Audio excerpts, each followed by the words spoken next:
Hello, everyone, and welcome back to Dropped Frames. It's a brand new week, a lot of new stuff to talk about. We've got two guests this week. CohhCarnage, of course, joining me as always. Co, how's it going?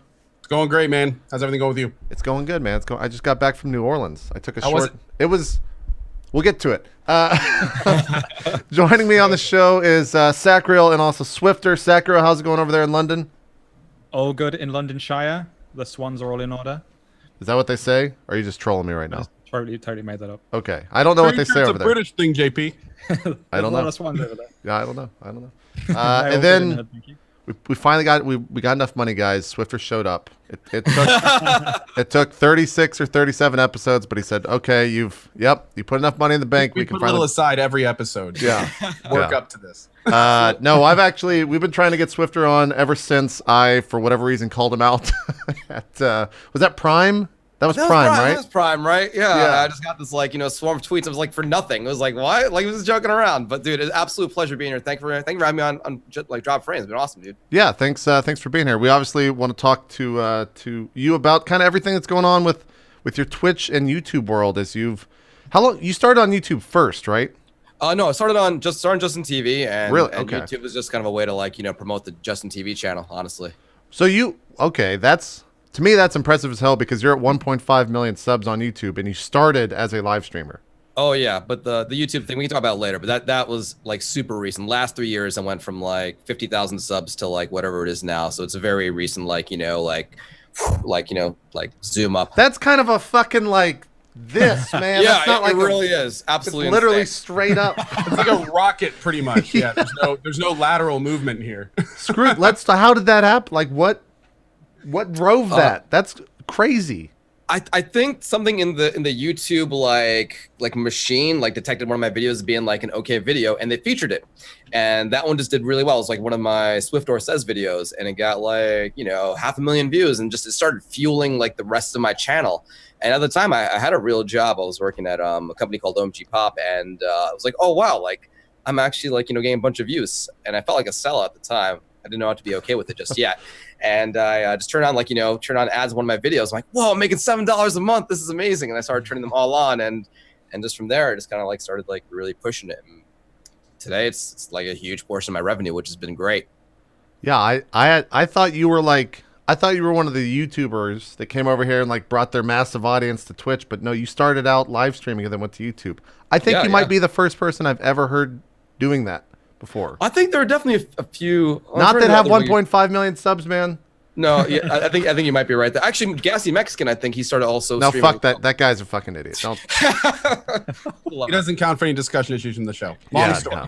No, that's the one name you just don't mention on the show I ever. thought Gassy started on YouTube, didn't he? I don't know, maybe not. Me, I thought Elo, and Gassy were in like LA one time doing like the Hitman thing, and we were talking about. He's like, "Nah, I started as a streamer too." So Wow. yeah. So he's Maybe he still was. in it, too? I don't know. But he might have just been trying to fit in, man. To be honest, like Gassy does that. He might have just straight up lied. I don't know. He always put in my heart. No, I don't. He might have done. I don't know. I don't know what. I feel like we've probably heard Gassy's history on here, but who was listening? Like, we don't know. We don't know. yeah, He may have not even been on camera when he said it. He was probably at the door. Yeah, talking. he probably started talking and then just got up and left. He's done that on the show multiple times, so we never know. We never know. Oh, Gassy. But I think most people know you as kind of there's people on Twitch that have done well with sponsored streams and like taking their brand and applying it to other brands. You've done the best. I see you like almost every day. I'll tune into your broadcast and you're doing something with some brand. Yeah, I feel and dude, it's like I feel completely fortunate. I was actually just yesterday at like this esports summit, and I was like, and it was like 10 blocks away from me, which was great. And the sales team is always so good to me. They like bring me into like a deal, and I'll get to just rep and sell my soul, and it's been really awesome. I mean, I think they're expanding the program, which is great, get more influencers involved. But like this year has been absolutely insane. At least 40% of my revenue this year has been like those things, which is insane. That's pretty crazy. Wow. Yeah. That's It's yeah. I don't expect that to happen next year. I think more Twitch streamers will be involved, from what I hear, which is great. I know some new like folks will be joining the sales team to kind of help with that and work with other Twitch streamers, which I'm really excited about. But I think there's just bringing in more deals anyway. There's some wild stuff. I think on Monday even there's this NBA thing me and 3 other streamers are doing, and the winner gets like Shaquille O'Neal's like size 22 shoe like signed, which I'm pretty like, I don't want the money. I just want the shoe. Just give me the sneaker, please. What? I'll live in it. Like, is that like your payment? No. What happens is that there's like gonna be like 4 of us playing some kind of NBA game, and the folks watching will vote who the MVP is out of the 4 of us, and whoever's voted the MVP will get like Shaquille O'Neal's one of his signed sneakers. Not both, just one of them, I guess. I don't know where the other one goes, but yeah. Oh, now you can't wear them around your house and act like you're him. I'm gonna stream. I'm just gonna sit in the shoe and just gonna stream out of it. It's gonna be great if I get it. Oh, already getting cocky. Yeah. Oh, did you guys know? Can I share what happened on Saturday with this Rocket League tournament? I heard about this. I did not watch it, but feel free. Yeah, let's talk about that. Oh god, that was like the most stressful day of in my past few years. So there was a Geico Rocket League tournament that I was invited to kind of join into. It was me as a team captain. It was Waffle as a team captain, Justin Flynn, and oh god, why am I missing the 4th guy? Oh yeah, Duck Sauce, and all 4 of us are captains. And so I'm like, okay, cool. So I check with the guys, like, how hard is everyone going? I'm asking them, like, the team. I'm like, we're not sure, but we think everyone's going ham. I'm like, really? Because I joined this Heroes tournament in June and got knocked out like the first game. I was like, wow, that sucked. So this time around, like, all right, if everyone's going hard, I'm gonna find the best players I can. So I come back from like, what was it? Something. I'm like, okay. Oh yeah, Comic-Con, near Comic-Con. I'm like, all right, I gotta find some good players, otherwise I'm gonna get crushed. And I'm like, who won something recently? Some guy named Mike won this like ESL tournament. I'm like, yo, dude, do you want to be in this thing? Like, you can split the tournament winnings if we win with the other guy. Like, I just need someone who's good. And he's like, yeah, why'd you pick me? Like, I'm like, you're good, right? He's like, yeah, I'm all right. So it's like, okay, we bring him on board. And then on Friday, I meet up with Elohim and Justin Flynn for like this like pizza roll eating Mario Maker thing for the Tostinos thing, right? Tostinos, yeah. I swear to God, it's just always something. And Flynn's like, nah, I'm just playing with my brother. I'm like, what? And he's like, yeah, Waffle's just playing with Lyric and Shorty. I'm like, what? And then I'm like, what was going on? I thought someone had brought on like this guy called Chrono, who's like the best player in the world, to be on their team. That was the rumors going around. I'm like, okay. As long as someone else has some kind of crazy approach, should be okay. I sent a DM to Waffle and just get like, dude, I have some really good players on my team. I'm so sorry for being a dick about this. I did not know. and I'm like, and he's like, no worries. We're just playing for fun. He was really cool about it.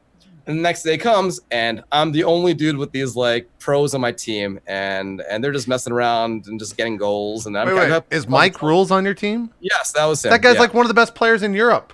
Yeah, I did not know this. You're a complete asshole. What are you doing? Swiftor bringing in the ringers. Seriously, and the hate was so real that day. I have not felt that shitty in my. Can I curse in the show? I don't know. Like, yeah. I think I've said fuck like 20 times already. Right, so yeah, you're good. Sure. Yeah. Remember, Zeke is a regular host. That's true.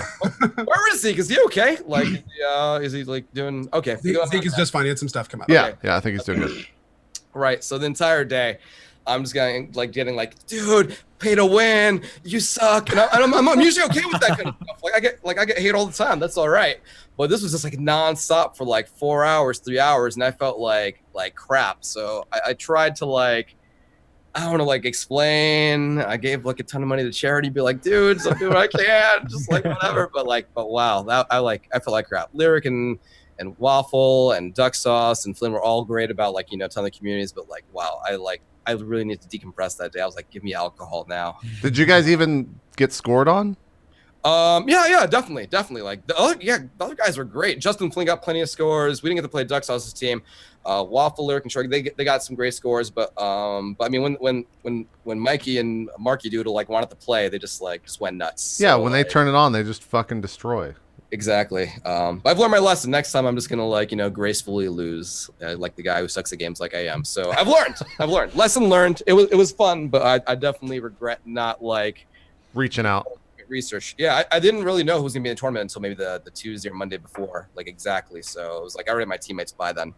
But, so from the things you rattled off, you did the Geico Rocket Tournament. You did the Tostinos Mario Maker. Right. And this was just last week. This is not usually this crazy, but it's really frequent. Like, and I did something yesterday where I was at this Twitch Genius bar. So folks from like Pepsi or these other brands will walk up and ask me how it is with brand integration. I'd kind of explain it. Like, how come you don't get how come people don't think you're a sellout? I'm like, but no, like it was.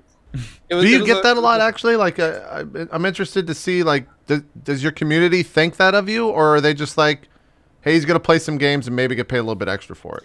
I try to explain it. Like, I don't accept anything unless I really like it. And I talk to Twitch guys about like what I like. I've definitely turned down some deals before. There was actually one that I turned down that like you had took for the Bic, like the shaving thing. They wanted me like to shave like my face, and like I like my beard. I look absolutely disgusting without one. And I'm like, sorry, dudes. And I offered to shave my legs on stream, and they turned that down for some reason. I don't know, but no, I think the community's pretty cool with it. Like, I'm really straightforward about it, and it's always as genuine as possible. Like, I just do stuff that I like. I don't think I've ever like pimped something out that I hate. So far it's been good. I don't think I've ever really gotten much of a sellout thing. It's kind of crazy, man. I mean, there's actors and stars and personalities that do advertising. That's how they do their income. Right. And it's almost like the amount that you do is like what one of them would do, like a major star, or like that. It's kind of wild to see just all the opportunities that are coming your way. That, I mean, as you know, I've done a few of them myself. Oh, right. Not really as much, but it's really cool to see someone kind of taking advantage of all that. Because frankly, I mean, this whole medium is brand new. You're kind of leading the charge in a lot of ways for this kind of branded streaming thing. And clearly you're having a good time with it. Right. You're enjoying it. Your audience is enjoying it, and everything's pretty positive about it. Yeah. So I'm sure a lot of people are taking note of that. Yeah, absolutely. And it's cool. It's just like the Twitch sales team seems to be growing. And I think a lot more like partners going to be getting involved with that, especially, later this year, early 2016. From what I hear, it's like, like a company-wide initiative to get more streamers involved. So it'd be cool just to see like, this other opportunity to kind of like, actually get paid for like, sharing brands that you already like. So I think it's a cool thing for everybody involved, viewers, broadcasters. So curious to see where it goes. For a lot of people watch the show for kind of, I guess, up and coming streamers that are very, very small. When you first started getting a lot of these deals, what was that process like, and does it differ these days? Do they just come to you? Do you go to them? Like, what's that process like? So my understanding of the way it works is that the guys at Twitch have kind of like a portfolio. It's like almost like a binder, or like these cards of like, here are the partnered broadcasters that we trust, that we know are like brand safe, et cetera, et cetera. And they'll pick out, like 4 or 5 that they think are a good fit for the brand, then present them to like, whoever the brand is, and be like, oh, we like that guy, that guy, that guy. And then Twitch goes back to those broadcasters and be like, hey, like, are you available this date? Do you want to do this? Like, for this amount. And I think that's the way it works. And I see like new folks being pulled in all the time. Sometimes they'll ask me if they want, like, if I want to bring anyone else in. I'm like, oh yeah, I love like LT Zondo or Viper or whoever. And I'll mention people who I know are like are good broadcasters, that are good friends of mine that I mesh well with, and bring them in. But outside of like how they choose people, I'm not sure. The biggest advice that I can give is like, come to TwitchCon, come to PAX, come talk with the Twitch team, and like go face to face. I feel that's really, really important to kind of like, be like someone who exists in real life to these guys. So, but the Twitch team has been absolutely phenomenal about like just being cool about working, about turn downs, and just like, like making sure it's a good fit. So how much do you think brand safeness comes into that? Because I know like in other worlds, it's like one of the best things to have on your side, right? Yeah. Oh, absolutely. I think from what, at least like one time I was invited to this, like another brand, like last year was like this Coca-Cola tournament. It was like me and a few others on stage, and they're like, don't curse. And I mean, like I cursed like 3 times, because that just was natural nature. And I apologized to do afterwards, of which afterwards John Carter was like, don't do that. Don't apologize, just play it off. But the guy, Matt Wolf at Coke, was just like, no, it's okay. Like, you just really wants it to be like authentic, and I think like brands kind of respect that. Like, this is like Twitch culture, and fans know who you are, and they kind of respect that as long as you don't get too far. I guess as long as I'm not talking about like putting babies in a blender or something like that, they're okay. Yeah, it's probably not. That's generally just a bad thing to say, I would think. In general, yeah. But yeah, so far so good. No one's ever kind of complained, and I do like, sometimes, go beyond that line. I try to be a little bit more careful, but sometimes, it just comes out. Yeah. Working at MLG for 2 years, like that was the number one thing, is do not curse on stage or in anything you do with this company. It makes us look really, really bad and unprofessional.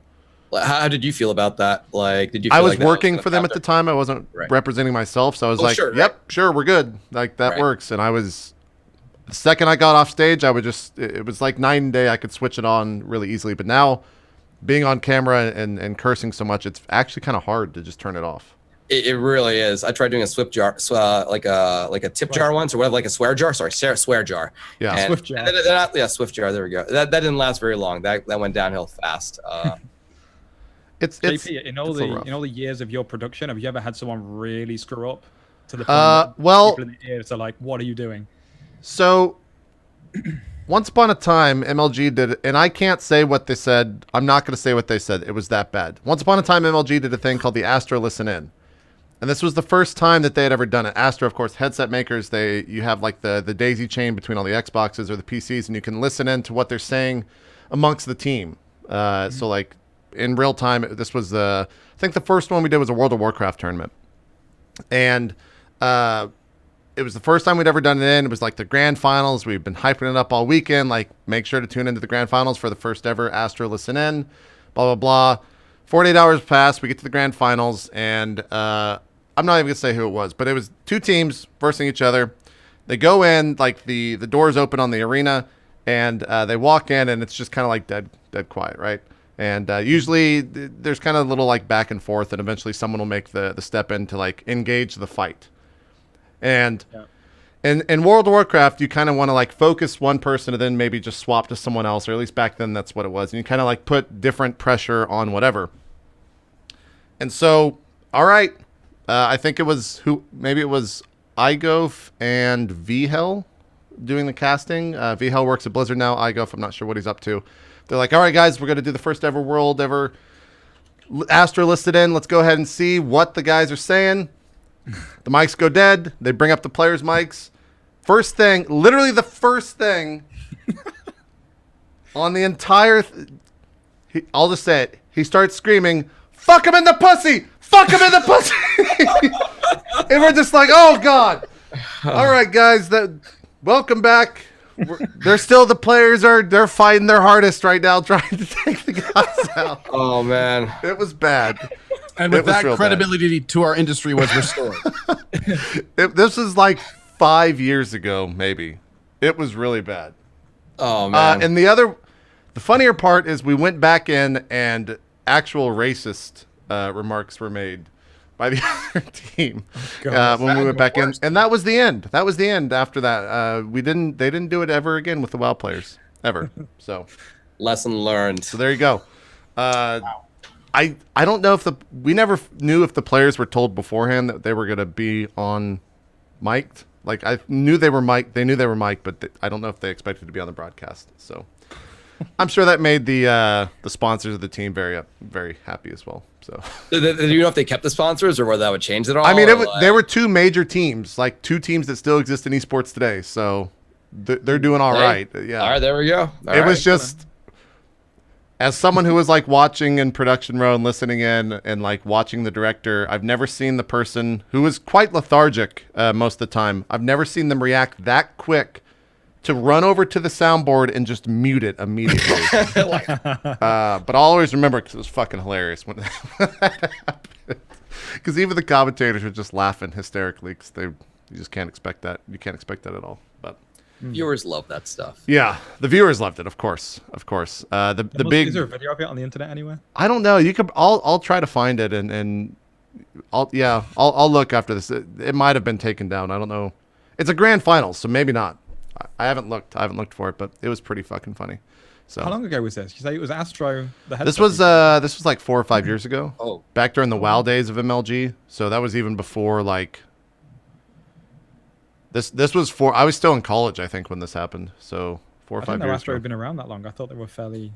They started out in the console world, so they've been there. Okay. I think they might have been like the first headset sponsor for MLG before Turtle Beach, and then I think they're still on Turtle Beach now. I don't know. MLG's sponsor lineup, but yeah, that was a thing. So watch what you say if you're a broadcaster. And generally, I would say it's easier to grow a stream. Not being like PG, but just not being super vile. Right. I agree there. Yeah. And especially if, absolutely. For whatever reason, like maybe you're going to be one of the guys that Twitch wants to feature on the front page for the week, the partner spotlight that they've been doing. Mm-hmm. I'm sure that the big factor of it is like, does this guy curse? Do they say really messed up things? I'm sure that's a huge factor of what actually gets put on the front page. It is a factor. But you have to, it is also important to keep in mind that if it's something you want to do, I wouldn't say don't do it. And a perfect example of this is my buddy Elohim, right, who never holds back on his cast and admittedly says some really adult stuff. And he was sitting on the couch with the Tostino thing with you just a couple weeks ago. That's right. Yep. So it's like, although I completely agree with JP, and I actually designed my entire channel around the premise of making it more accessible to that kind of thing. It doesn't mean that you don't have to. It doesn't mean you have to. Exactly. I should say. So, yeah. Yeah. But it's very interesting, that middle ground of like, where do you put your channel between the two, especially if you want to go to that more adult side. Like, where are you going to put it? That's a huge decision for a channel. Right. Did you guys ever worry about like, like everything we do like online now is just being like, recorded almost like permanently? Do you ever worry like, let's say like 20 years from now, like your kids, or if you'd like try and run for president or something, like it's never gonna get I'm just gonna like pull up some kind of clip of you saying something absolutely terrible? Because I know I have plenty of that, like like somewhere in Twitch archives. You guys ever think about that? Like that future archive? I used to, but now I'm just kind of like, I'm never going to run for president, so what doesn't matter. Dude, I've already run into issues, especially because I don't know why I keep saying this, because I just bring it on myself. Especially since at the beginning of my cast, I was a pirate. Like I was aggro. I would talk immediate shit. I did not understand how to deal with trolls, so you would hear me fighting with people that were obviously trolling me in chat because I had no idea what I was doing. I'd be like throwing obscenities at people that are just repeating the same thing over and over. Why are you doing that, man? Why are you spamming my chat, man? You do not respect me, bro? It's just like, it was horrible. So thankfully I deleted most of them, but there's still, yeah. What about you, Sacriel? I don't know. I've always wanted a channel that's kind of a safe place to be in, but I've always had a bit of a potty mouth. But I feel that people understand when I swear. It's usually like because I'm like scared in a game or something happens. I'm like, oh, holy shit! Or it says, I don't really say anything particularly vulgar, but I do allude to vulgar things sometimes. So I'll do a lot of innuendos and stuff, but I'll never straight up say something that's quite offensive, because I've always wanted a channel where anyone can drop by and not feel offended. Sure. But like Ko said, it doesn't look at Elo's success with the Overwatch thing and with the pizza thing. Like, it clearly doesn't matter. Yeah, and I honestly, maybe I haven't watched enough, but I feel like Elo's really not all that bad. Like You've not watched enough. You've not watched enough. Does he really get crazy sometimes? No, he's got some stories that are okay. that I would definitely say like you would not want small children around potentially. But I mean, it's at the same time they're hilarious. It's the same as if you were to watch like a comic, I guess, like a more adult oriented stand-up comic. Yeah. Right. That's kind of what Elo does. Like he has skits that he goes through every so often, and some of them are definitely I've heard some of them 30 times and they still make me laugh. They're just they're so like, oh. Yeah, I mean, as long as they're humorous, I guess that's cool. But yeah, his subscriber welcome typically is a very detailed description of the genitals of the person subscribing, even if they're a woman. And in both. That's great. And he really goes into detail. So yeah, it does get a bit on edge, but yeah, it's always hilarious. I guess I haven't watched enough Elo then. That answers that for sure. But yeah, I think just be yourself is probably the best advice we can give, but don't alienate people in the process is probably the other side of the coin as well. Swiftor, some of the other things that you've been doing, you run, what is the official name for this? These Twitch meetups in New York? Oh. I've seen you doing a lot of these recently. Oh yeah, the New York City streamer meetup. So I've always just wanted like friends in real life. Like, always thought it'd be nice. They're pretty good, yeah. Yeah, like, I look at my Instagram and I just see like all the guys on the West Coast just hanging out together. They're having dinner. I'm like, where are my Twitch friends? So I started a meetup.com group called New York City Streamer Meetup. I kept it like vague intentionally, not like Twitch, not YouTube, so I can keep it welcome and also open sponsors. But so yeah, I've just been doing that like, I guess, once every couple of months, and I've been trying different formats. Like the usual meetup format in New York is like you go to a place, you hang out for like half an hour and like schmooze and network, and then you have a couple of people like talking about like what they're good at. So but the past few times I've either been finding like a quiet spot for them to kind of like talk, or like a place to grab drinks, and it's been growing, which has been pretty good. So it's been around since late March or May or something like that, and really want to keep it going. But I found some great people here that I just did not know existed and did not know streamed here. I know Wolf21's in the area. There's another YouTuber, John Tron in there, and I keep on discovering like new folks every single time. And we've been lucky enough to get great coverage from Chris at Streamer News, another awesome coverage site for streaming stuff. Yeah, I love that guy. He's a cool guy. Yeah, absolutely. And but yeah, so far so good. So I'm just looking to build up, and it's more just to kind of have for me to meet friends. It's like the dirty truth. Like, please, I just want to spend time with other human beings. But yeah, so far so good. So I'm pretty excited about it. I know Carla has one up in Canada. That one's going really well too. I'm not sure of any others that exist officially though. But I think it's a great. I think it's like, I know UGR Gaming has started one in Chicago too. So Nice. I think it'd be really cool to have, like to see this stuff kind of pop up. Just have these like Twitch communities that are like they're local and doing stuff together. So I'm really hopeful for like the New York City group, and I'd love to see more pop up. Honestly. What's the process? Can just anyone show up to that, or is it only people? Oh, anyone who's biz? just interested in the world of like Twitch or streaming. Like, it's not like, fans can come, or broadcasters, or like, marketing folks, PR folks. I think like anyone just like understands the world or wants to understand the world, I think like would add like value to like the conversation or just having fun together. All the venues I've chosen so far have mostly been like, bars. So it's kind of like, cut off the 21 mark anyway. But I think next one we'll try somewhere that's a lot, that's just open and see what happens. Will it be like a bunch of like, young teens or whatever? I'm not sure, but we'll see how it goes. I'll just make sure I don't have alcohol there or whatever. But I figure anyone who wants to like, hang out, like it'll be, something positive, right? Hopefully. Do you have a future one planned right now, or is it still in the works? Oh, not yet. It's just that like as we all know, just so many games. I'm so afraid to kind of set like even like an evening, just of like everything that's going on. So I figure maybe like early December or late November might be a good time to kind of like put together rent out a space and just have like a couple of speakers and have snacks and food and that kind of thing. So probably late November. Okay. All right. Cool. I guess people just follow if you're interested in that. Check out Swiftor on Twitter, and I'm sure he'll be tweeting out stuff. So if you wanna get involved, feel free.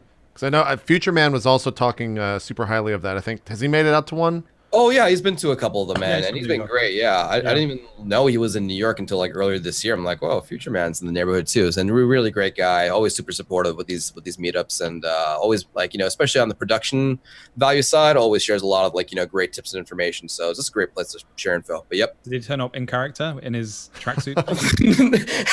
I don't know if I'm allowed to divulge that. He's always shit. Future Man. I don't know. The next time you're in New York, come by. We'll figure it out. I guess we'll see. Well, cool. One of the other things that came out about, I don't know, 2 or 3 hours ago was this YouTube Red. Have you guys heard anything about this? Yeah, Yeah. I literally got the email like 2 hours ago, and still doing research on it. But seems like Sacriel had told earlier, it's basically like like Twitch Turbo for YouTube, right? YouTube Turbo, right? Yeah, Has pretty anyone much. done the full rundown on the feature list? Like, Yes and saw- no. Well, Yes and no. yeah. What is it Let's exactly? see. That's YouTube Red for partners. So this is from VentureBeat, which is they pretty much just copy and paste the press releases. So it's $10 a month. You get ad free, and the one thing that I'm most interested in is YouTube Red for YouTube partners. So I guess if you watch someone's videos and you have YouTube Red, that the partner gets a portion of that fee or something. Yeah, it seems really weird because how thin can you how's the spread math going? $10 a month? Like, I mean, I know Yeah. folks who watch like my videos watch like a bazillion YouTubers and a bazillion videos a month, and even if they did pay the $10, what is that, like a a hundredth of a So penny? Like, I don't The know. concept is if you put in $10, then you get to take money from other streamers that they would get. Maybe the other thing too is that you can actually watch VODs offline. So you can save a VOD and watch it offline if you have the subscription thing. I feel like that's Oh, really, okay. really valuable. Like if Yeah. Switch, you kind of do that on the That's app, it'd almost be like converting awesome. into podcasts. Yeah. Yeah, creator revenue from YouTube Red is determined by watch time. That's Also, literally quick on the YouTube help page. In So the not just a view, it's ad-free how much- portion, does it mention that it still gives credit to the people that are getting the ads removed from their content? Do you just content watch towards my watch time? Are public metrics and no the public? I haven't not gotten there yet. I don't know the answer to that. It seems very convoluted. Yeah, it seems super convoluted. I don't know. Yeah. It's very interesting. I guess Off the bat, do you guys think you would sign up for that? Do you watch enough YouTube? One, No, do my you- answer is straight up do you no. watch enough YouTube to get value from that?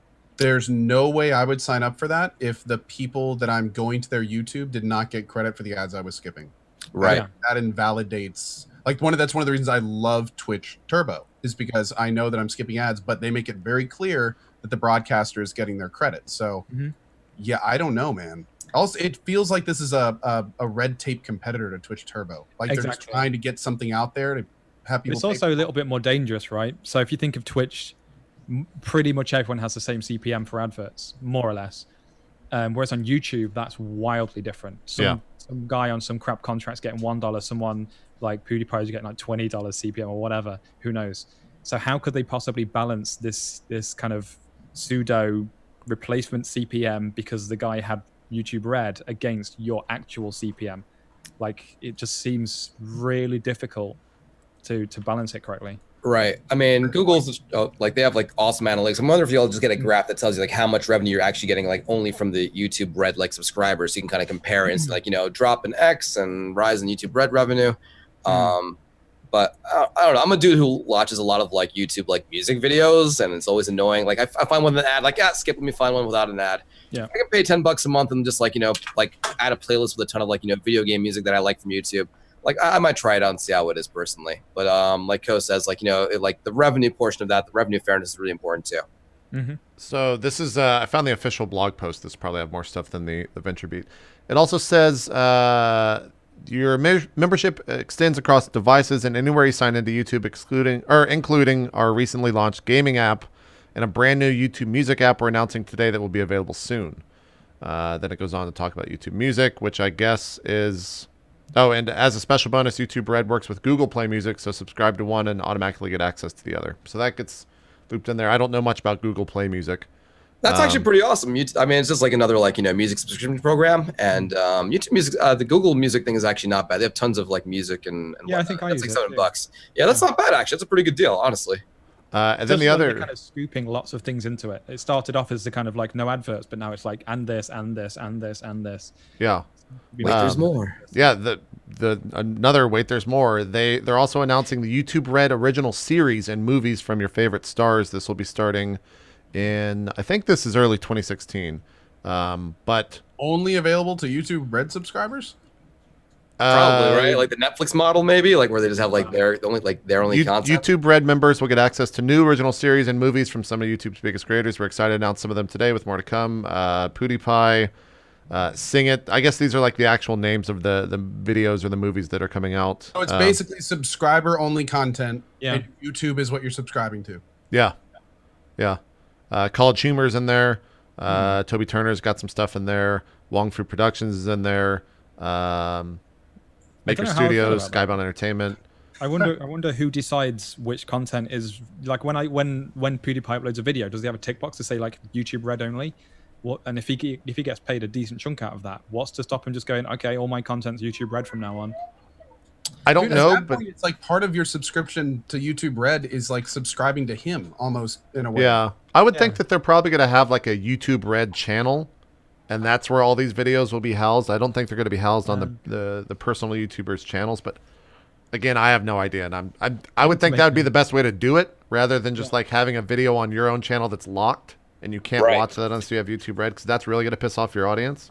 But if it's like in a special place that's away from the rest of your brand, and that works for YouTube as well, then that's the best way I think would do it. But hopefully they clarify a few of these points in the next few days. I don't think a lot of people will buy this because it seems very confusing right now. And the last thing, one of the things we learned from Evolve's DLC model is the more confusing things are, the less likely people are to buy it.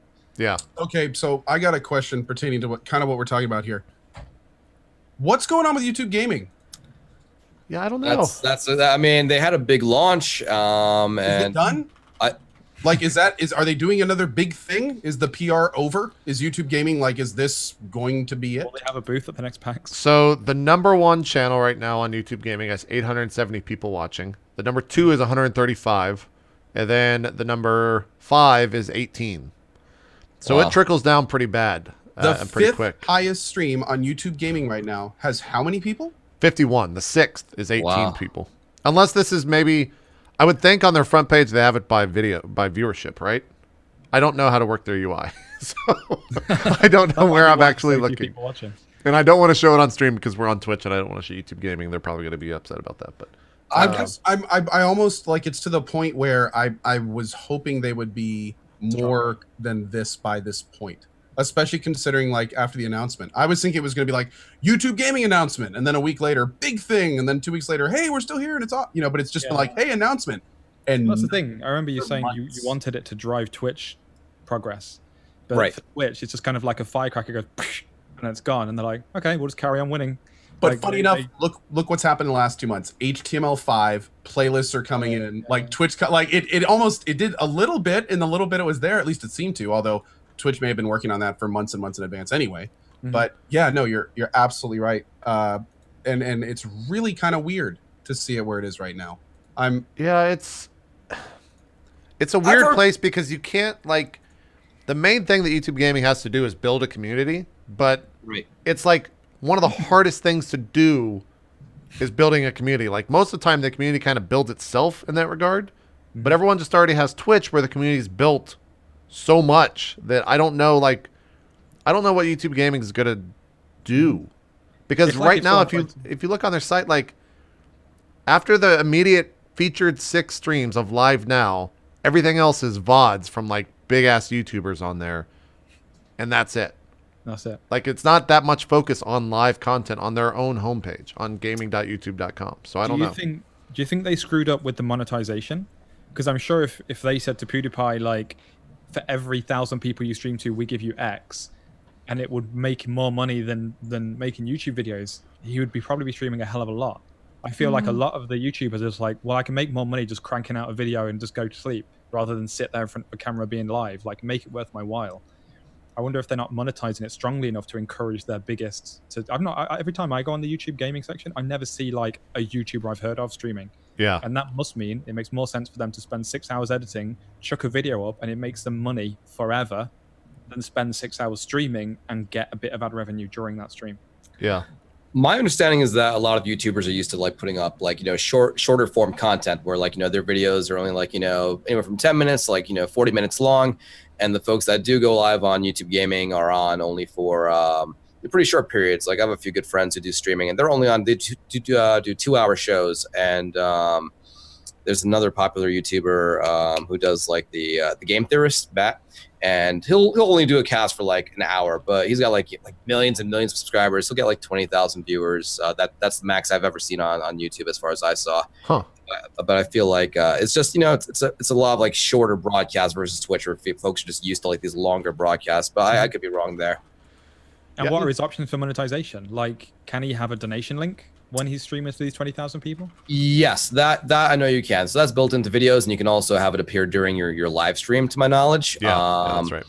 But other than that, I think the push is like, hey, if you live stream on YouTube Gaming, you also get additional like promotion, like your other like VODs like float up in popularity too. So you kind of get like revenue from the increased views and your other stuff. So that's my understanding of it. It's an interesting thing. Like, it's been out what 4 months now? 3 months? Yeah, since E3 was the official launch, I thought. Right? Yeah. I feel like it really has a demonstration of the lack of its traction is Boogie2988. Like, he is a YouTuber, but he streams on Twitch, and he's only relatively recently started on Twitch, like streaming for long hours. And even since the YouTube launch, I've never seen him stream on Twitch. Sorry, YouTube. So even like a primary YouTuber, it's like, I'll stream on Twitch, thanks. Even in the midst of the launch of YouTube gaming, where you think that would be like, whoa, I'm a massive YouTuber, now I can stream here as well. They're still choosing Twitch. So it must be something about the community, the engagement, the tools, the monetization, the whole package. And I feel like maybe the YouTube gaming community seems very removed from the scene. Like if you look at their Twitter feeds and stuff, they barely tweet out. Twitch is like, oh, this guy's, Coh's just finished his 2-year thing, whatever. This person's finished this person's finished that. Watch this guy playing this new expansion or whatever. Twitch Weekly. Yeah, Twitch Weekly. Right. All this kind of like community-driven stuff. Subreddits banging. And then you look at the subreddit for YouTube Gaming, or you look at their kind of Twitter feed, it's like so corporate and red tape. Like, hello, viewers, there is a stream today now. Like, it's just so corporate. Like, no one feels love. The other thing, too, that I think a lot of YouTubers, it honestly might just come down to money. Like, subscriptions on Twitch compared to nothing on YouTube. Exactly. Like, that's a pretty big thing. That's what I thought Red also was. bringing up the content stuff also being a huge issue. I know that's one of the, I know more than a couple streamers that just said, we're not touching it because of that alone. The what? The what part? The content protection issues. Oh, Like yeah. if you're playing Fallout and, like the joke we made, someone actually ran into that joke. Oh, yeah, it happened. Yeah. Where they went into a room in Fallout and they didn't think to turn down their music, and they frantically were searching for the radio in this burnt down house to turn it off, and their stream ended up crashing before they could find it. And of course, the chat was yelling at him to just turn the music down, but he wasn't not crashing. It got taken down. Yeah. Oh yeah, it goes down. It goes down automatically. I think. Yeah. But they anyway, have like a minute or two grace period, and they lose audio, and then if you don't fix it, it actually shuts the stream I think down. actually just his audio went out, but okay. It's even then, it's just the whole premise is kind apparently the guy that made one of the background audio sounds, I think it's for Battlefield, the background like grumbling background sound, he copyright ID'd matched that on YouTube. So people that put up videos, if they're like running down a corridor, it's like, oh, is that his idle sound? And it gets content ID'd, and he gets money for those videos. So even just not raw music from a radio, even just sounds. Yeah. Some assholes are out there going, I made that sound. I was gonna put up my entire Halo playthrough, and like the first 6 VODs were all immediate claimed, and I'm like, you know what? I just wasted 4 hours of my time. Fuck this. Yeah. Not doing it anymore. Back to Fallout, the ambient music in Fallout 1 copyrighted, and all it is like 3 notes that drone on top of each other over a 2-minute period, and it will take down your video. Yeah, it's absolutely ridiculous. Is it YouTube's fault, or is it just a problem by virtue of their size? When you're the premier place to view content, everyone's aiming guns at you, going, "Come on, screw up, and we'll sue you." Like, is it their just fault? A bad system. It's content ID is just a bad system. Sacriel brings up a really was that thrusted on them just because of the size and the pressure from lobbying? Probably, yeah. And another big issue, it's like, and again, we kind of give YouTube a hard time for this, but it's kind of like we really should be focusing more on the fact that copyright laws are ridiculous right now, because I'm sure that if the tools were there for the people that have these copyrights, they would be having Twitch do the same thing.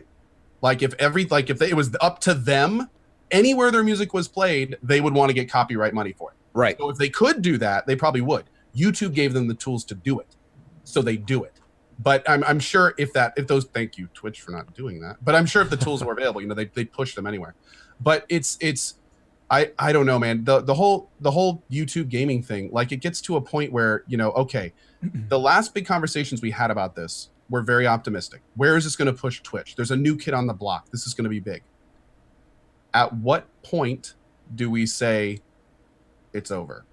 It wasn't big. It failed. And I wonder what's going to be next. I think it's when Google or YouTube like pulls the plug in their support. I think I have some really good friends who work in the gaming department over there, and they say they have big things coming. But I mean, Google is notorious for kind of like just like shutting down stuff they feel like doesn't work. So yeah, exactly. Google Plus, their health systems or whatever. So I mean, I think it's when they make that call that's just like, all right, Twitch is back to being the only game in town. Yeah. There's an article on TechCrunch that came out about an hour ago, and this is kind of fucking crazy in my opinion. It says YouTube will completely remove videos of creators who don't sign its Red subscription deal. It goes on to say that where's the big thing? So basically, today YouTube confirmed that any partner creator who earns a cut of ad revenue but doesn't agree to sign its revenue share deal for its new YouTube Red ad-free subscription will have their videos hidden from public view on both the ad-supported and ad-free tiers. This includes videos by popular comedians, musicians, game commentators, and do-it-yourself instructors. That seems really fucking bad. That's, right off the bat. If you don't agree to this, they just make your videos private until you agree to it. That's pretty intense. Like, I don't like, is that real? Is that definitely real? Like, oh my God. Is this on the Onion? Or is this? No, it's TechCrunch. I read through it. It seems all fucking legit. Wow.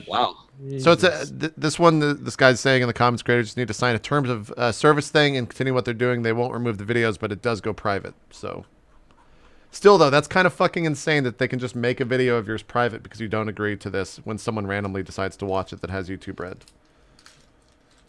That is insane. Because I haven't seen that term of service at all. I don't think on any of my stuff. What is YouTube thinking? No, seriously. I mean, it's just like, I'm gonna read this more to make sure it wasn't clickbaity. It's they're so disconnected from the ground. It's like the CEOs are just kind of up there. Oh yeah, that's a great idea, and then they talk to each other and echo chamber it, and everyone else is just looking at them like, are you guys crazy? Like what? This doesn't make any sense. I mean, There has to be more to this. Yeah, that sounds so bad. It must be a misinterpretation. somewhere. Exactly. That's Yeah. what That's why I'm reading more of it. This to isn't see if real it life. is, Yeah, but- like yeah, that seems so weird. It's like they shot themselves in the foot with YouTube gaming, and they're like, "Well, I've got 2 feet. Let's screw up YouTube." Dude, Twitch puts in comments and a few more features on its VODs, and I'd never go to YouTube again. If that, like, if they're gonna pull that kind of stuff, like that's insane. Good God. Yeah, I'm reading. Again, I will have to. Hopefully, there's more coming out about this. Hopefully. Okay. Apparently, Maybe if you just sign the new YouTube's terms of service, then you're good. But if you don't, then I think they will like make your videos private, which is kind of fucking insane if that's the truth. Yeah. I wonder if someone's going to get caught out. I wonder if someone's not going to read the fine print and then just like leave their channel for a month and not worry about it, and then be like, "Wait a minute, Yeah. 2/3 of my revenues just disappeared." But that all depends on how many people are actually going to subscribe for that, right? Like, That's if the other thing too. Is like, going to get right. to be honest, how many people are signed up for YouTube or for Twitch? I can't even think of it. Yeah, for Twitch Turbo, like maybe 1,000, or sorry, maybe 10,000 For Twitch Turbo, Yeah, like have they ever released numbers for who's signed up for Twitch Turbo? I actually like. I would not be surprised if it was larger than people think. I personally am Twitch Turbo. I love it. I know a lot of people in my community feel the same way, and a lot of people in many communities I frequent feel the same way. I mean, it's like subbing to Twitch. If you like Twitch, I love Twitch. The stream of Turbo in chat right now. No, this is good. This is actually like good to see Hey, it. look at this. Look at This this is like the a most wall- turbo I've ever seen wall of on turbo Twitch. users right now. Absolutely. It's like you sub your favorite streamers. You love what they do it on Twitch. Why not give them a few bucks a month? Like it's and it gives you a lot of pretty cool benefits. I love the lack of ads. Love it. Drop into a stream, never have to worry about ads. That's awesome. This is Never miss completely anything. Jump in. random tangent, but did Twitch figure out how to be an ad block? Because I've been browsing. I whitelist channels on Twitch, and it's actually I'll go into a channel, and with ad block on, and an ad will still play, like as of 2 or 3 days ago, and it's been That's happening awesome. since then. So I feel like something is going on that they're not saying So that's why they went to HTML5. that they might have Sneaky. beaten ad block. In Because some fashion. you know about the option, right, in your dashboard, like there's a tick box you can say where don't let people watch my stream unless they don't have ad block, right? Right. JP, out of curiosity, have you tried re-adding it since HTML5? What do you mean? Have you tried like reinitializing your ad block since the new HTML5 browsers? No, not really. That could be it. Maybe. I was just curious Not because that it's I like, encourage. yeah, Uninstall yeah, ad block. you Do asshole. any of you run adverts? no, Not really. Only at the end of my stream. yeah. At the end of the stream's the only time. I do it During 3-minute shows. block. I will, but Oh, that's a clever idea. Yeah. normal streams I won't. Yeah, me neither. It seems like a fairly niche thing nowadays. I highly recommend, and this is to any streamer that's partnered, run a 3-minute block of ads when you've said your goodbyes. I started it as a test, and it is, you will be baffled how many people will stick around, especially people that can't sub or donate, Yeah, exactly. because they feel that's a way they can contribute to the channel. That's a So, great like, idea. I will literally end my stream like, have a great day, guys, bye, and then I have a 3-minute exact outro. I watch my stream until it, and I hit it right at the beginning of the outro every single day. It I adds heard- up big Yeah. time. That's a Especially really, as people really good learn tip. you're doing it, and they'll just stay around. Yeah, to they'll watch just you. stay around through the end of Yeah, the it's stream. great. I mean, it's amazing show of support. So. I heard that the ad revenue seems to be getting a lot lower now on Twitch. I think so it has much been so, for a long time. Yeah. Lethal Frag, who recently got inducted into the Hall of Fame, actually announced on his stream, I think it was a month or so before TwitchCon, that he's actually accepting donations now because his ad revenue is down something like 70% from the same Oh. period last year. Wow. And if Lethal's not using ads, they must be very low now. Yeah. Like, because he used to say, like, I literally don't want donations. I can run ads, you sub, some of you use my Amazon affiliate links and stuff. I'm good. And now he's actually, I have to accept donations. Ad revenue is so bad for me now. So I wonder if that's more of an influx of, as Twitch grows, you get more YouTube viewership that transitions with ad block on, or whether it's CPMs going down. But you think the CPMs would be easy to sell? Like, Absolutely, right? gaming platform, run adverts for games. And people would be like, Yeah. oh, that's out next week. Awesome. Like, I know Fallout 4 just started getting ads today on Twitch, or maybe yesterday, but that whole campaign has started. So, random tangent, but yeah, I agree. I don't know. I don't know of a Twitch streamer that's just like that they have ads factoring in as like a major thing for them. Does Sean run The ads only on his? ones- I'm sub to him, but he has old school sub. Does he run ads on his like 3-minute music break things in the middle of his channel? I don't actually know. I know he takes those breaks, but I don't know if he does or not. Honestly, don't know. I thought that Okay. partners get a flat. I mean, maybe I'm sure everyone's contract is different, but at least for mine, like I get like a flat CPM rate no matter what it is, and it's like it's an okay rate. It's not like a great rate. It's not like a terrible rate, but it's like a flat. So Yeah. I guess maybe some streamers just have like a variable one. Maybe that's what Lethal's running into. So I find that pretty fascinating. Yeah, I think it might be a variable. Different contracts for different people, I think, is really what it Right, comes down right. to. But I would think that Lethal being who he is and being so old school on Twitch that like he probably has a very good contract. Yeah, no, yeah, absolutely, yeah. Yeah. So I don't know. I just know that I don't factor ads into the stream at all. It's kind of just like play money that Exactly. I get extra, and I don't even factor into the revenue of a month. I just let it be, and then it's like it is what it is. I was about to say how much it is, but it is what it is. Right. It's an interesting thing, but yeah. I don't know.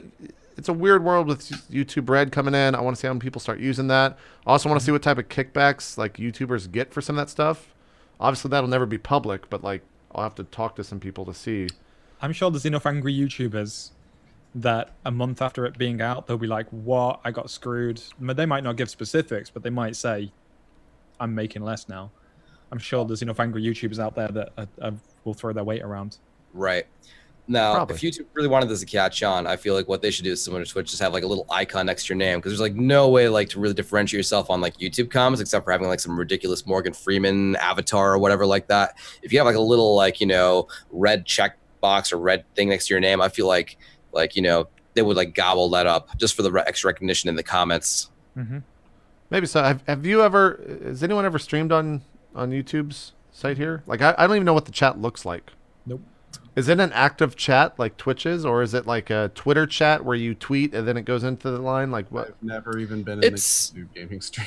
Yeah. I've been to a couple of streams. It's a live thing. It's not as smooth as Twitch, not by far. It's a little chunky. At least the last I saw, it may have gotten better since.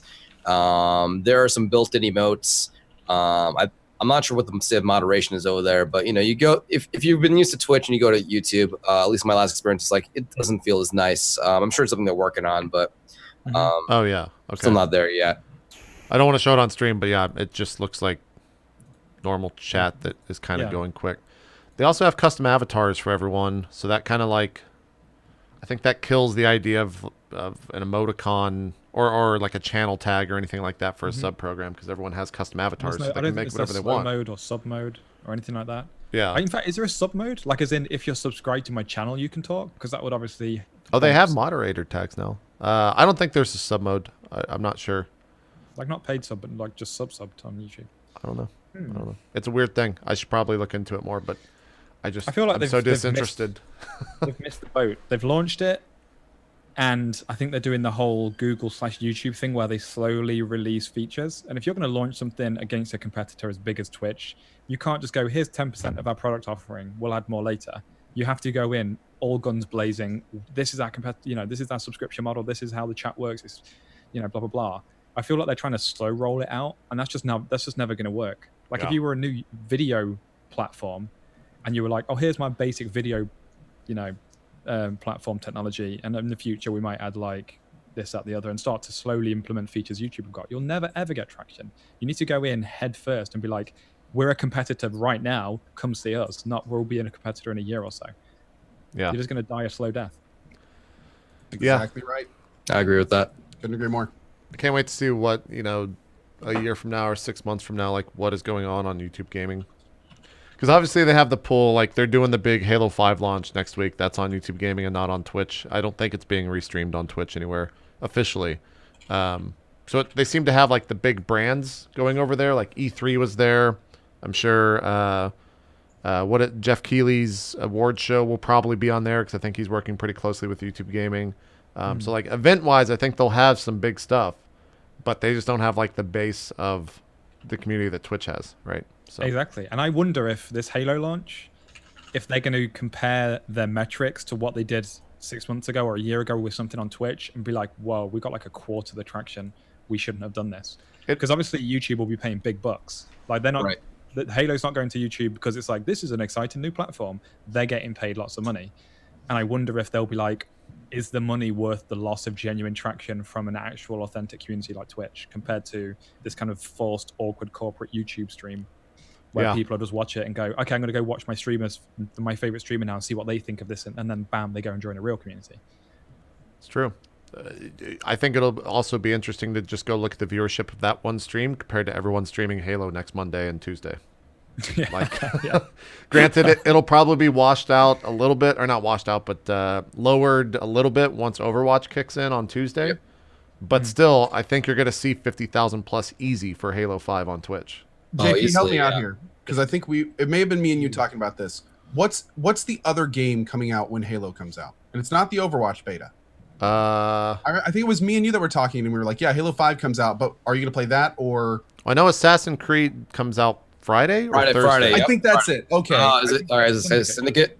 Yeah, Syndicate, yeah. Which some people apparently are already playing. Yeah, they got press access, yeah. Hard copies were sent out. Yeah, I didn't know that. So but that actually looks pretty good. Have you guys, like, I'm not, especially, dude, I blasted the last Assassin's Creed. Right. Like, looking back, I very rarely watch myself, but I watched the end credits to see what I said because I wanted to make sure it wasn't too bad. It was pretty bad. So yeah, but this one actually looks cool. But it's in England, isn't it? Yeah, London. Yeah. The theme is nice. I still like Black Flag better from what I've played so far, Syndicate, but like just they've nailed the kind of like, you know, London-y themes. Sacriel, I guess, would be the one to kind of have to chime in on that. I don't know if you've watched the videos, but Danny O'Dwyer was on GameSpot. They were playing the press early access version of it, and he was saying that like pretty much everything there was really true to life. Like he lived in London for 2 years, or I think for 2 or 4 years or something like that. And he said that everything around the city was like what he remembered. So they at least got some parts right. Okay. So you have isn't it modeled on England hundreds of years ago? Like, is this guy immortal that was living in London? No, this is 200 years ago, 100 years, like 150, something like that. It's like Industrial Revolution. Yeah, London. yeah, exactly, exactly. Okay. So a lot of the main squares and stuff, obviously, they've been redone, but they have the same names and all that shit as well. So you'll have to at least play it for that, Sacriel, just to get to the open world and be like, they fucked this up. Yeah, right. There's 2 spires on that cathedral. Yeah, exactly. Oh, yeah. Another person in chat brought up a really good point. The big Guild Wars 2 expansion actually comes out on Friday too. So that's this Friday. Wow. That is banging this quarter. Yeah, wow. Well, also, Star Wars has its big patch that came out today or this past week. I think Tally's playing it. Yeah, Tally's been playing that, right? Yeah, for Swiftor, the online MMO. Wow. They actually, so it's kind of crazy. I haven't played it, but my understanding is that they went back and redid all of the dungeons and raids in the game so that you can go through solo and experience the story. That's great. I think that's awesome. I love the story in Republic. Yeah, I haven't finished it, but that was my favorite part. The voice acting was like so on point. The story was actually entertaining. Like it was great. I love that I can do that like solo. Yeah. I don't know. Like, bodes well for a massively multiplayer game when their big patch makes their content solo. It's an interesting thing to do for sure, to make the solo experience kind of like the main thing, right? Because that was basically like the leveling process essentially could be done solo. Like the main story, there were times when you had to go solo. So that's kind of interesting. They took that to the part of the game that's meant for groups is now also solo. That might be a solo, like the big raids. Can you solo those too? Yeah, that's what apparently that's what I'm saying. Like the big 10-man raids, you can just there's 12 of them is what I remember a number floating around. The loot and stuff. Otherwise, so you can just farm. Yeah, I don't think the loot's in there. It's funny though watching. I've been watching Tally play it a lot, and it's a free-to-play game, but there's a subscription service with some weird things where you pretty much have to subscribe if you want like the full experience. But when people use your link, like the affiliate link for the game, you'll get credits in-game to use on the cash shop or the store shop. So Tally, like yesterday, had like 320,000 credits, which is the equivalent of like, he blew apparently $2,000 worth of credits yesterday, like $2,000 of real money. Real money, dollars. But it's just because he had the sign up link that he has accumulated so much that was like 80,000 credits or something for him. So he's just buying he bought like a bunch of cases for gold mounts yesterday, and he was just opening up mounts that in game sold for like 20 million credits, which is a lot of money in game. I wonder if that's cool that they do that and reward content creators for bringing in a community, but I wonder if it screws the in-game economy. Yeah, it's got to screw it, right? It's money coming out of nowhere. It's Yeah. money Money that's just out not of nowhere. balanced and not intended, and there's no control on how much there is. Yeah. I don't see how it couldn't. Unless the things you're buying can't be resold and stuff. Exactly. If and you can't trade Oh, or sell it, then that's different. yeah, right? exactly. If it's just cosmetic stuff account bound, then cool. It's a good point. He's saving up for a Death Star. I don't even know Otherwise, what that means. totally will end up being like Jabba the Hutt, like running like economy crime ring.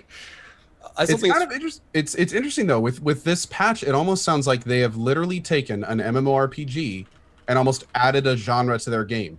It is now also a single player adventure that Yeah. you don't need to group with anyone to complete all the content. Who plays MMOs for single It player? market to two completely different people now. Yeah, that's really odd. I think that's kind of cool. If they did that for World of Warcraft, I think I'd jump in and just kind of like play the dungeons by myself. Because right now I feel like I wouldn't want to invest the time to kind of go and build a group and be good enough to try and Yeah. raid a group. But to do that solo, I think it'd be fun to kind of try out. Absolutely.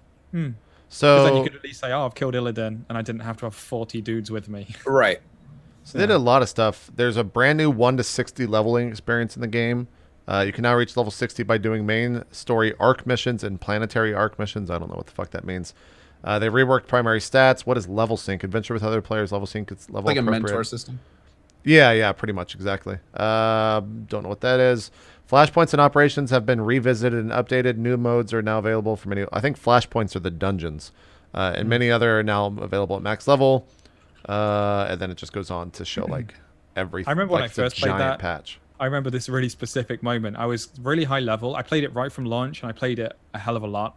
In fact, I have a friend who's like a hardcore MMO player, so much so that when he used to play, I think it was EverQuest, like the first ever EverQuest, there was a zone where you could set your equivalent of like a Hearthstone, and it was this zone where they used it as a testing ground to just throw in these mobs that are like really overpowered.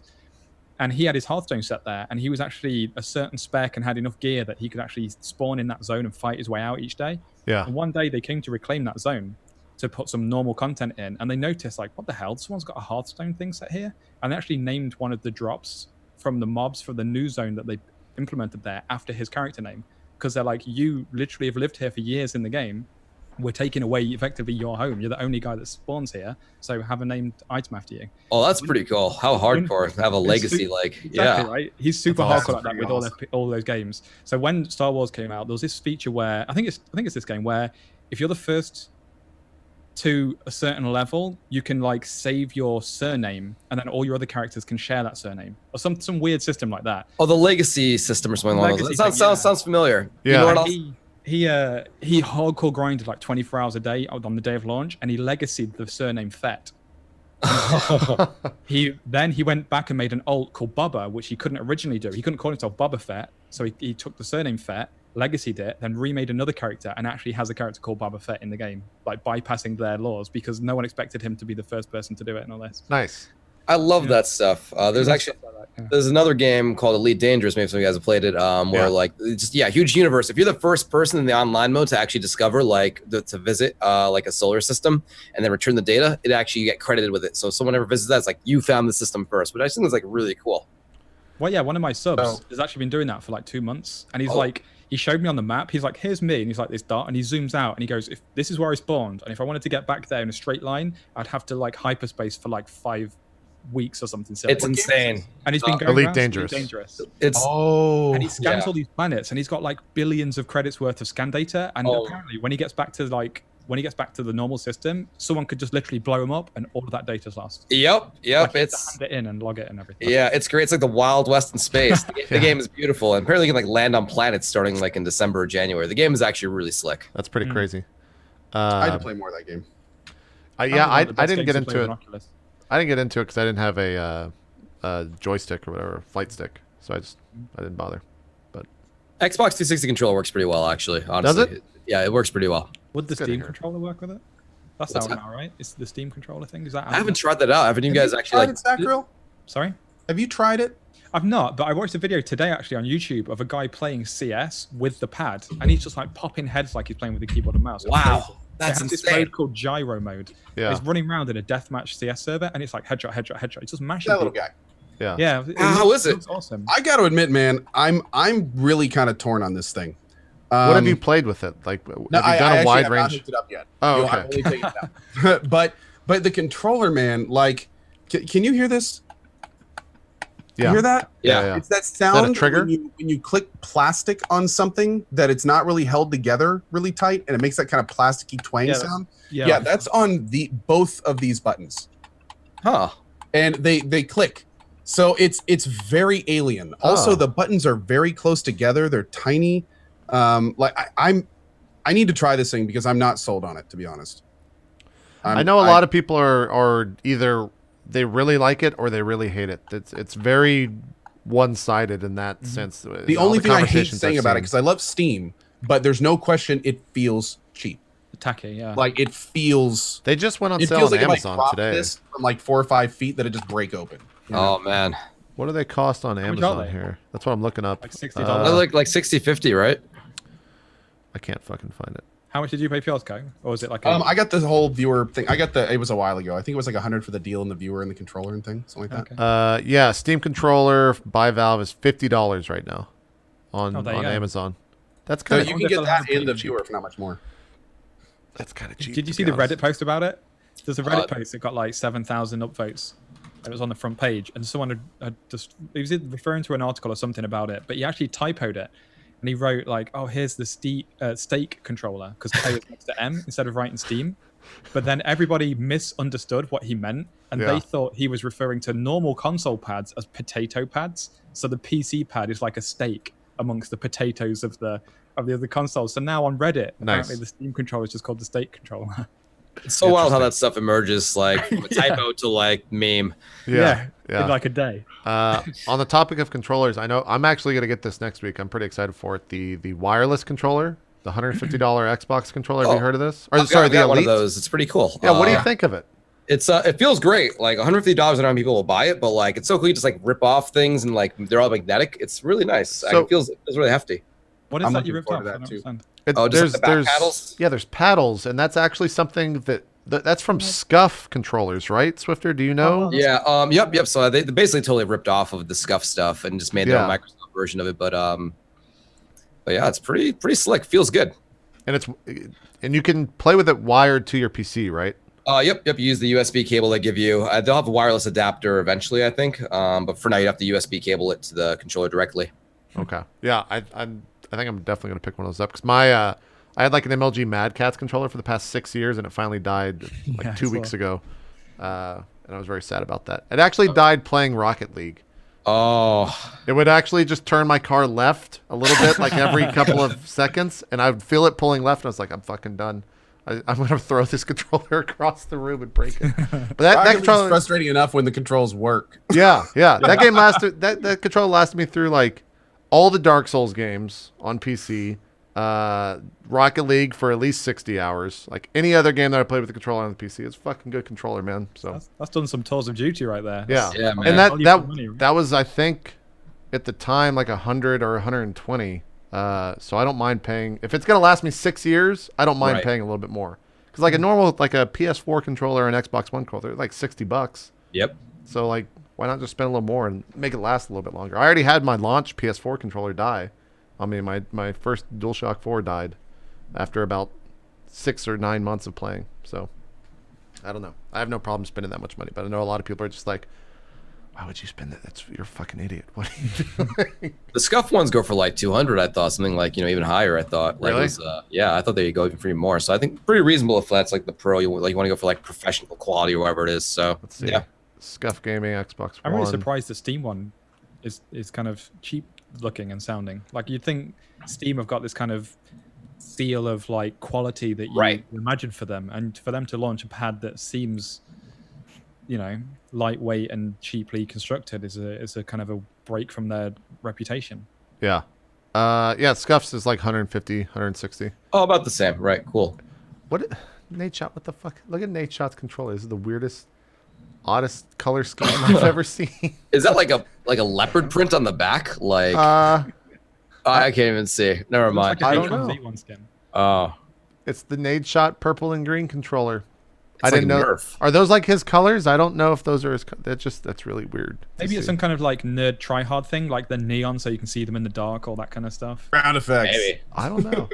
I don't know. That's interesting. That's interesting.